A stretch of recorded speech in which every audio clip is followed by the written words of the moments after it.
आदित्य ठाकरे आणि त्यांचे काही लोक आले होते आणि मग अचानक काय झालं मला परंतु ते सगळे उठून गेले. आतमध्ये नंतर बाहेर मला आपले जाधव साहेब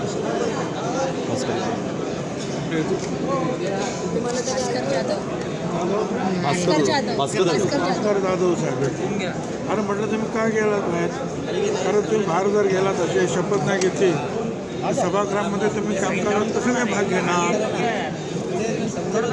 शपथ घ्यावीच लागेल, तोपर्यंत सभागृहात तुम्हाला बोलता येणार नाही. म्हणजे मग कामाला काही बोलणार नाही. चालू होतो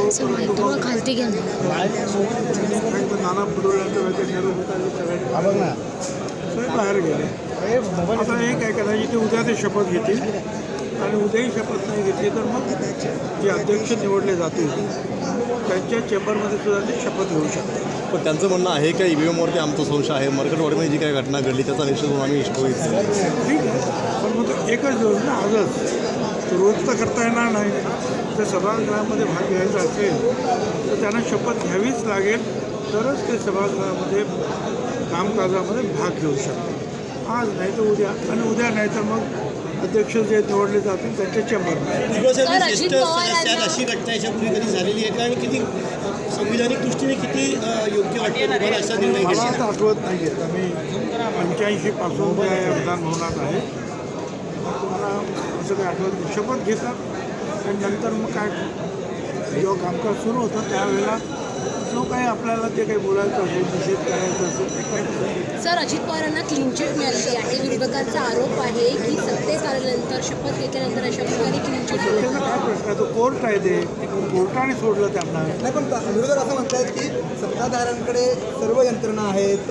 आरोप करणारे पण एकाच घरात आणि आरोप त्यांच्यावर ते पण एकाच घरात. समोर बघा, विजय वडेट्टीवार असं म्हणतात सर्व यंत्रणा भाजपकडे आहे. भाजपच्या घरात गेल्यावरती स्वच्छ होतात, बाहेर पडल्यावरती अस्वच्छ होतात, असं विजय वडेट्टीवार म्हणतात. असं त्यांना वाटतंय पण ते खरं नाही.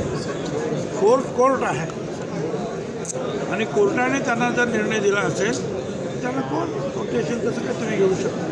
तर एखाद्या मंत्र्यांनी जर काय केलं असतं तर गोष्ट मंत्रिमंडळ विस्तार आणि खातेवाटप आणि मंत्रिमंडळ विस्तार सर्व सुरळीत पार पडेल असं वाटतंय का तुम्हाला? आणि काय अनेक खात्यांवरनं वाद आहेत किंवा हे बघा, एक पक्षाचं सरकार असलं तरीसुद्धा आपापसामध्ये त्यांचे जे आमदार आहेत ते चढाओढ सुरू असतात त्यांची. आता हे 3 पक्षाचं सरकार आहे आणि सगळ्यांना सामावून घ्यावं लागणार आहे मुख्यमंत्र्यांना. त्यामुळे चर्चा करून हा प्रश्न लवकरच सुटेल. 5-7 दिवसामध्ये हे सगळं काही संपून थँक्यू सर.